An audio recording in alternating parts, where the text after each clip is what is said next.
Soy miembro del programa de estudio de las élites, el Observatorio de las élites, que son ámbitos integrados por investigadores del CITRA, de la UMED y del Instituto de Altos Estudios Sociales de la Universidad de San Martín. Y básicamente son ámbitos académicos en los cuales se intenta hacer una caracterización sociológica de los distintos tipos de élites de la Argentina y sus transformaciones a lo largo de las últimas décadas. En ese marco se han hecho estudios, por ejemplo, sobre las élites empresariales, la composición de los presidentes de las principales empresas de la Argentina y cuál es su origen social y trayectoria socioocupacional, y algo similar con las élites políticas y tecnocráticas, tratando de, como dije antes, caracterizarlas y describir los principales cambios que tuvieron en las últimas décadas. Somos un equipo de investigadores, becarios, tesistas, estudiantes que desde el año 2013 conformamos el grupo de estudios sobre jerarquías sociales. Tenemos sede en el Instituto Gino Germani de la UBA. Al equipo le interesa particularmente conversar y dialogar con otros grupos de trabajo que están también preocupados por describir la complejidad de los procesos de desigualdad en Argentina y en América Latina. En ese sentido, conversamos con equipos del CEIL, del IDAES, del OBLAT y juntos integramos el GT de Claxo sobre grupos de poder. Las sociedades modernas están atravesadas por múltiples formas de construcción de jerarquías que establecen diferencias, distancias materiales y simbólicas entre las personas y los grupos. En el grupo de estudios sobre jerarquías buscamos pensar, documentar la construcción de estas asimetrías, de estas distancias, de estas formas de desigualdad, así como los principios de acción y justificación que las mismas establecen. Bueno, mi investigación se inscribe en un proyecto más general que se pregunta por los modos de ejercicio de la dominación política de las élites económicas en América Latina, bajo la evidencia de que a partir del año 2000 han existido al menos 8 experiencias de presidentes empresarios. Desde la línea Sociología Histórica de lo Político, que forma parte del programa Sociedad, Cultura y Religión del CEIL, nos abocamos a ver, por un lado, los vínculos entre distintas representaciones y prácticas religiosas y también seculares con, obviamente, el mundo político, pero también el mundo de la economía, la cultura, etc.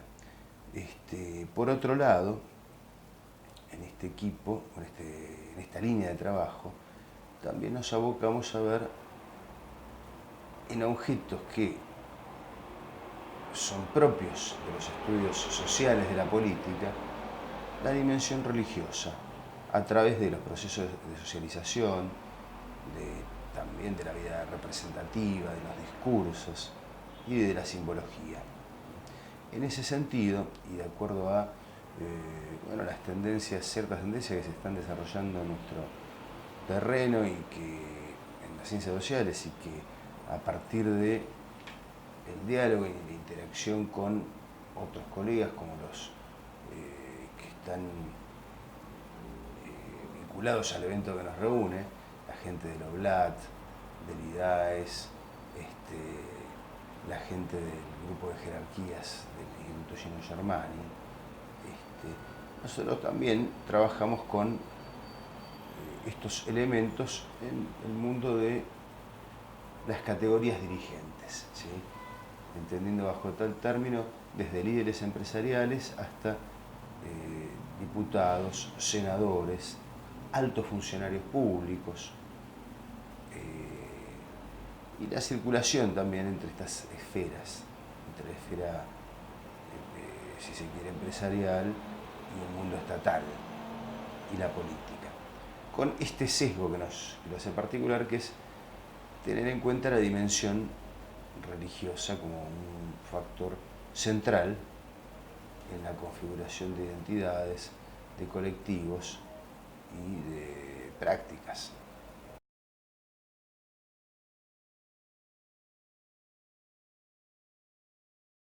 Estoy actualmente trabajando en dos líneas. una más actual y otra más en clave histórica. La más actual se centra en analizar básicamente la élite empresarial argentina a través del estudio de los directorios de esas empresas y, como dije antes, la trayectoria socioocupacional que tienen los directores. Básicamente la idea es identificar quiénes son las personas que dirigen las empresas más grandes de Argentina y ponerlo en diálogo con una literatura que habla sobre el tema de la financiarización de la élite empresarial en Argentina y en América Latina. Lo que se intenta ver es básicamente en la dirección de estas grandes empresas qué importancia tienen los empresarios que provienen, básicamente su trayectoria formativa y socioocupacional, del mundo financiero.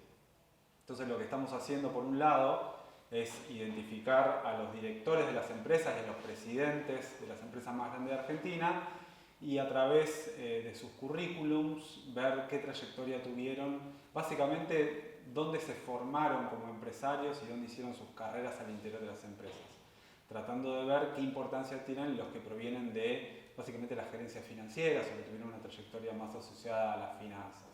Todo esto justamente para ver una de las dimensiones de la financiarización. Por otro lado, estamos trabajando con los presidentes de esas empresas con un objetivo similar, ver qué trayectorias tienen, de dónde provienen a nivel formativo y después qué trayectorias hicieron al interior de sus empresas. Eso por un lado. Por otro lado, dentro de esa misma muestra lo que tratamos de hacer es identificar quiénes son los propietarios de las grandes empresas en Argentina, para tratar de combinar un poco la propiedad y la gestión de las empresas, de nuevo viendo alrededor del fenómeno de la financiarización. Es decir, dentro de los propietarios de las grandes empresas en Argentina, ¿cuáles son actores que vienen del mundo financiero? Eso es un proyecto que estamos desarrollando y que ya tenemos algunos resultados. Y por otro lado, más ligado a mi línea de trabajo tradicional, que es sobre grandes grupos empresarios de Argentina, estoy haciendo un trabajo histórico sobre el grupo Macri, básicamente sobre el desarrollo del grupo y los vínculos entre la gerencia del grupo y el mundo político en la década del 80 y 90. Esa es otra línea que va más en relación con mi trabajo sobre grupos empresariales. En los diversos proyectos de investigación que venimos llevando adelante, nos interesa pensar cómo las categorías crean un orden simbólico que ordena apelando y movilizando una narrativa jerárquica. Buscamos analizar cómo en diversos espacios sociales se construye esta narrativa y pensar qué criterios de legitimación y de justificación se movilizan. También nos interesa pensar cómo estos criterios son disputados, porque no existen jerarquías fijas, estables, sino el trabajo constante de producción, discusión, impugnación, redefinición de las mismas. Es decir, que nos interesa pensar en nuestro grupo la cuestión de la producción de jerarquías en el marco de una trama de relaciones histórica, dinámica y cambiante. Bueno, desde el siglo XXI, a partir del año 2000, advertimos que hay una importante presencia de presidentes empresarios o con perfil empresarial en América Latina, y es un dato que llama la atención incluso si uno lo compara a lo largo del tiempo en la historia latinoamericana. Ni siquiera en la década de los 90 hubo tantos presidentes que tuvieran ese perfil. Estoy pensando en los casos de México, con Vicente Fox, Cartes en Paraguay, Pedro Pablo Kuczynski en Perú, en Argentina Mauricio Macri, Sebastián Piñera en Chile, por nombrar algunos de los otros 8 casos que nosotros identificamos en este siglo XXI. ¿Por qué es importante pensarlo para la coyuntura actual? Este dato, esta evidencia nos invita a pensar la relación entre las élites económicas con las élites políticas, si ya se ha estrechado ese vínculo, cuáles son las nuevas formas, si es que son evidentemente nuevas formas de dominación en América Latina. Analizar comparativamente los casos de Brasil y Argentina entre el periodo 2015 y 2019, particularmente reconstruyendo los perfiles de los ministros de los gobiernos de Mauricio Macri y Michel Temer, identificando trayectorias ocupacionales vinculadas al mundo empresarial. Teniendo en cuenta eso, la comparación es una comparación individualizadora que busca analizar la especificidad del caso brasileño y para eso se remite inevitablemente a las variables de más larga duración propias de la mirada de la sociología histórica, tales como la diversa conformación de los estados nacionales y la diversa también relación que establecieron esos estados nacionales con sus respectivas sociedades civiles. Bueno, yo desde que entré a carrera de investigador en CONICET, en realidad ya desde mi beca postdoctoral, allá por el año 2005, yo entré en 2006, me aboqué al estudio de la dimensión religiosa parafraseando el viejo estudio de José Luis de Imaz, en Los que mandan, con preguntas propias de la tradición weberiana. En ese sentido es que comencé trabajando el vínculo entre religión y mundo empresarial, luego el vínculo entre mundo empresarial y política, y en la actualidad me encuentro investigando los tres términos: mundo empresarial, religión y política. Bien, a mí me parece que, no sé si lo que yo investigo es relevante para la coyuntura actual. A mí no me gusta centrarme en las coyunturas. En todo caso, pareciera que hoy, por ciertas realidades que se están dando a nivel global, a nivel regional, estos tópicos, esta imbricación entre mundo empresarial, religión y política es un tema en boga. Al respecto, me apoyo en los argumentos expresados por los miembros de los otros equipos de investigación que están presentes en este diálogo. Actualmente estoy estudiando sobre los elencos del gobierno nacional frente a la conflictividad social post-2001. Básicamente lo que estoy indagando, continuando investigaciones previas, es quiénes son los varones y mujeres que ocupan los cargos más altos en el gobierno nacional en una serie de ministerios que tuvieron responsabilidad primaria frente a la conflictividad social. Estos son los ministerios de Desarrollo Social, Trabajo, Salud, la Secretaría de Seguridad y Jefatura de Gabinete. Este es un primer recorte que permite identificar un universo de casos y, como decía, estoy trabajando sobre quiénes son esas personas en términos de sus trayectorias de encumbramiento, las redes de sociabilidades en las cuales circularon antes, durante y después de ocupar esos altos cargos, y cuáles eran las representaciones en torno al rol del Estado, la conflictividad y la política pública de los ministerios o las áreas que ocuparon. Tomo a la presidencia de Eduardo Duhalde y de Néstor Kirchner, de enero del 2002 a diciembre del 2007, y la idea es intentar conectar estos dos elementos, quiénes eran y qué pensaban, con las acciones públicas que llevaron adelante en el cargo. La idea es intentar comprender los fundamentos sociales del proceso de toma de decisiones en un momento, eso por un lado, y por otro lado, indagar eso en un momento particular de la historia política argentina, en el cual el Estado estaba atravesando un fuerte proceso de pérdida de autoridad, había una crisis de representación política y una crisis social y económica marcada. Entonces la idea es ver quiénes fueron las personas que tuvieron que afrontar esa situación, desde qué lugar tomaron las decisiones y cómo se reconstituyó la autoridad estatal en todo ese proceso.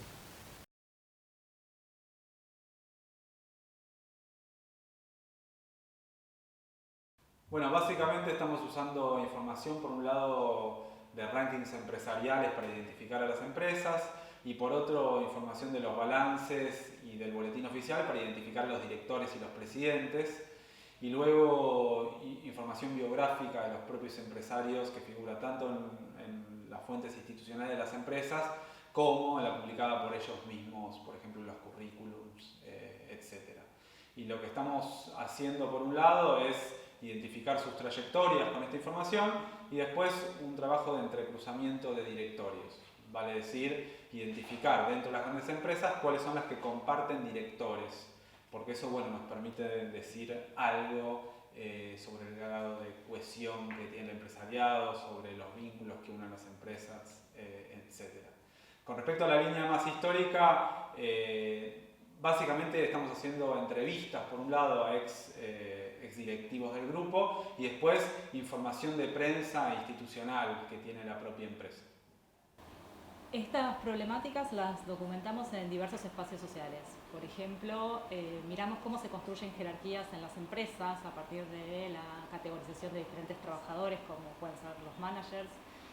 Miramos las familias tradicionales que conforman la clase alta, las élites políticas, y en el último tiempo también documentamos cómo se construyen jerarquías sociales en torno a la idea de vecino en la ciudad de Buenos Aires. Hay narrativas y lógicas de jerarquización en estos campos que son específicas, particulares, como pueden ser los criterios vinculados a la antigüedad de residencia en el país o en las trayectorias laborales dentro de una empresa. Y también hay otras lógicas que atraviesan estos diferentes campos, como pueden ser las narrativas meritocráticas en las sociedades contemporáneas. En el último tiempo también nos interesó indagar y describir un espacio en donde confluyen narrativas vinculadas a estos tres espacios sociales de indagación, como puede ser, o como fue, digamos, los gabinetes ministeriales del gobierno de Cambiemos. Ahí encontramos justamente funcionarios políticos que pertenecen a familias tradicionales y que a la vez tienen una trayectoria, han tenido una trayectoria dentro de empresas nacionales y multinacionales. Nos interesó allí mirar cómo las lógicas de jerarquización, los procesos de jerarquización de estos distintos campos confluyen en los funcionarios del gobierno de Cambiemos, en sus trayectorias. Bueno, para analizar el vínculo entre, como decíamos, las élites económicas y las élites políticas, tomamos dos estrategias. Para analizar las élites políticas, estrategias cualitativas que tienen que ver con la realización de entrevistas a altos funcionarios o funcionarias, ministros o ministras, en algún caso también investigadores especiales, especialistas o altos funcionarios que cumplieran un rol no necesariamente en el cargo de ministro. Y también hicimos un análisis cuantitativo donde relevamos la trayectoria y el perfil de los ministros y ministras de los 8 gobiernos, donde relevamos perfiles sociodemográficos, socioeducativos y ocupacionales, una combinación de dos metodologías. Y para analizar las transformaciones de los grupos de poder económico o las élites económicas, utilizamos fuentes secundarias en muchos materiales que ya han trabajado y en algunos casos fuentes primarias. Actualmente me encuentro desarrollando distintos ejercicios etnográficos en eventos de responsabilidad social empresarial, por considerar que dichos eventos reúnen estas tres dimensiones de un modo bastante sintético y nos permiten dar cuenta de los modos de legitimación que se encuentran presentes en estos mundos. Estoy trabajando de dos maneras. La primera parte es la construcción de matrices de datos que reúnen a todos los varones y mujeres que ocuparon el cargo de ministro, secretario y subsecretario en los ministerios seleccionados en el periodo de referencia. La idea es tener el universo de casos completo y sobre esa matriz vamos completando una serie de variables sociodemográficas, educativas, profesionales, políticas y de sociabilidades. Sobre esa matriz de casos, dividida o diferenciada en cada uno de los ministerios, lo que vamos haciendo es seleccionar los casos para entrevistar, trabajando a partir de la reconstrucción de historias de vida. Entonces, ahí lo que hacemos es contactar a las personas y hacer entrevistas que nos permitan reconstruir toda su trayectoria de manera multidimensional desde el momento en el cual nacen hasta la actualidad, intentando no sesgar ninguna de las dimensiones de análisis que nos podrían devolver un análisis complejo de quiénes son, sus espacios de sociabilidad, sus redes de pertenencia en distintos niveles. Bueno, como hallazgos parciales, en el trabajo encontramos 3 puntos que me parecen interesantes.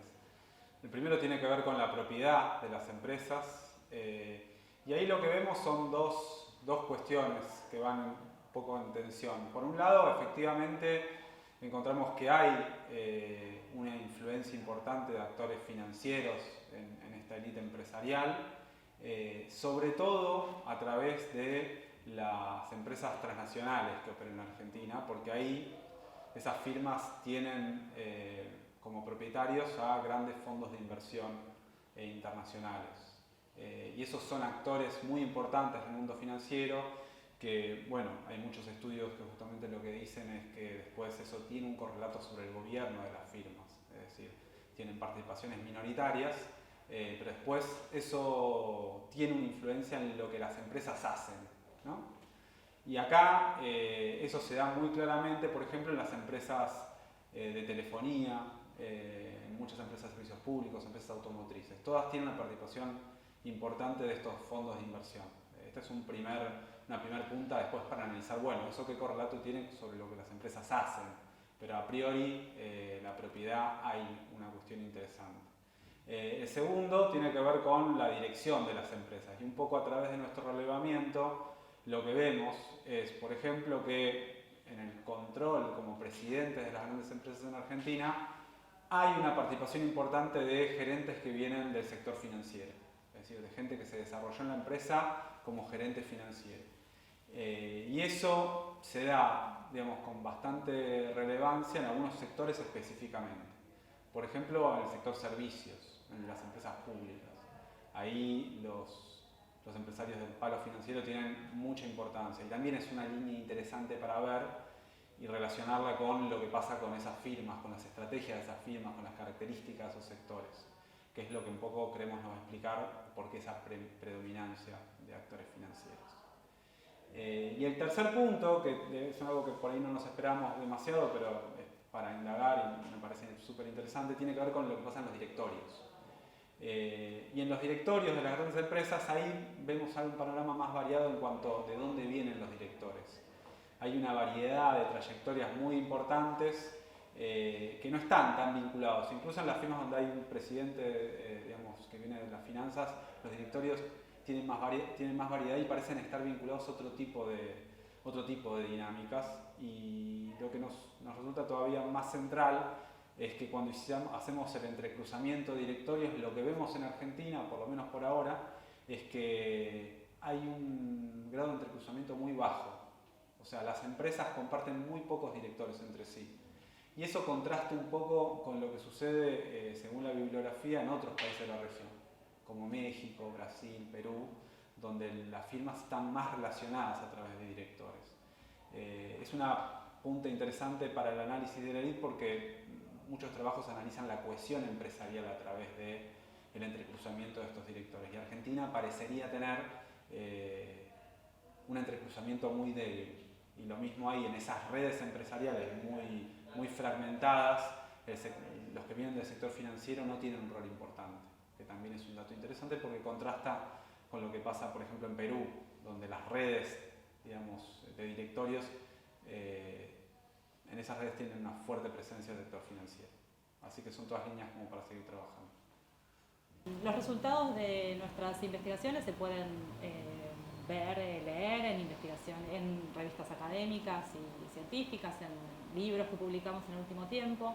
Y también nos interesó ensayar algunas formas de transmitir digamos, los resultados de nuestra investigación a un público mayor. Entonces, en el último tiempo realizamos algunas producciones que tienen que ver con espacios de divulgación a públicos más amplios. La hipótesis de trabajo, los resultados preliminares y también la apoyatura en bibliografía existente y el trabajo también de otros equipos indicaría que mientras la élite económica argentina avanzó en un proceso de institucionalización de su poder y de captura de la decisión estatal, a través del mecanismo de puerta giratoria. Esto no se constata en Brasil, donde siguió vigente la mediación de la élite estatal en su representación, en una articulación de lobby institucional y presencia más bien al nivel de los partidos políticos tradicionales. Bueno, una primera conclusión tiene que ver con mirar este mapa. Volviendo, decíamos recién que son 8 países, ¿no?, los que presentan esta evidencia. Entonces, las respuestas individuales, si uno piensa en América Latina de conjunto o en clave comparativa, no necesariamente son explicativas. De ahí la pregunta en pensar en cómo las transformaciones del capitalismo en América Latina, cómo las transformaciones del capitalismo en materia global, en términos de la transnacionalización del capital, la financiarización del capital, ha modificado también las formas de la dominación política. Entonces, reconstruir la trama de composición de los grupos de poder en América Latina, pongámosle desde los años 70 o 90, según cada uno de los países, es una variable determinante, más que determinante, una variable clave para entender el proceso de transformaciones a nivel político. Y ahí volvemos a la dimensión política. Bueno, 2 evidencias para sintetizar. Advertimos una gran presencia en los gabinetes de hombres o mujeres, en su mayoría hombres que provienen del mundo empresarial o del mundo tecnocrático, que han tenido formaciones en su mayoría alta calificación. Un porcentaje muy alto que se ha formado en posgrados en Estados Unidos, lo cual es un dato significativo, y muy bajo de quienes han, apenas un 7% en estos 8 países se ha formado en posgrados en América Latina, lo cual da una evidencia de la poca formación en términos de integración latinoamericana que tienen estos perfiles de gobierno. Son los datos más relevantes para tomar en consideración. Este momento, así como conclusión provisional, me encuentro elaborando una tipología que podríamos sintetizar del siguiente modo, con los límites de toda tipología, ¿no?, por supuesto. Existen al menos 3 modos de justificación que atraviesan estos mundos. Uno lo podemos llamar nacional corporativo, que tiene así como gran referente espiritual a la cabeza de la Iglesia Católica, Francisco.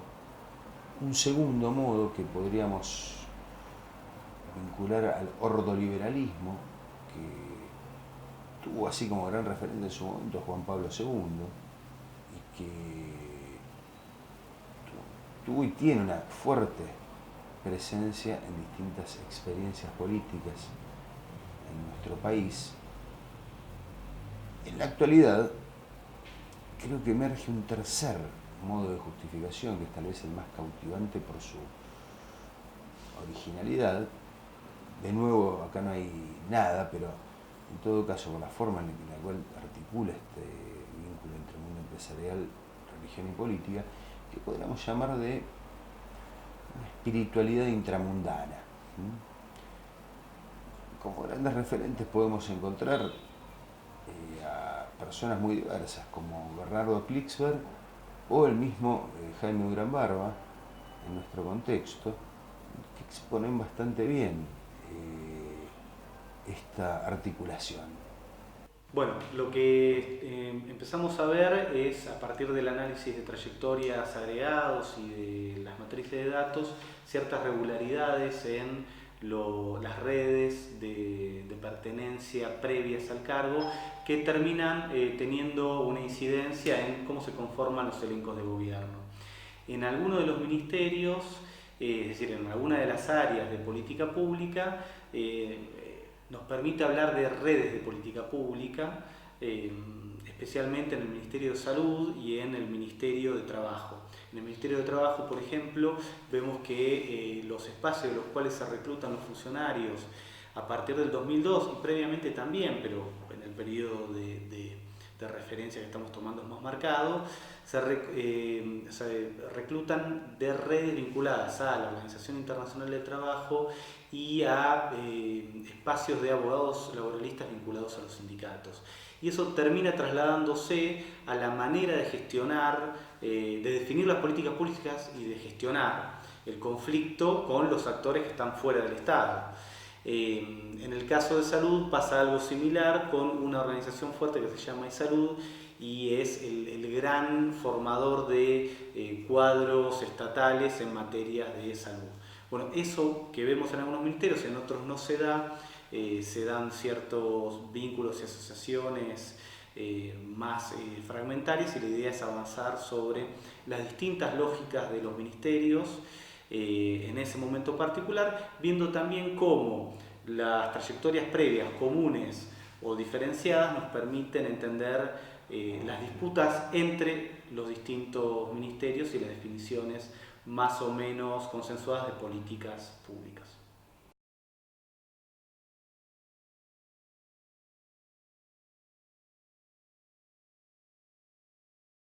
¿Está? ¿Por qué es importante, Faito? No, chao, listo.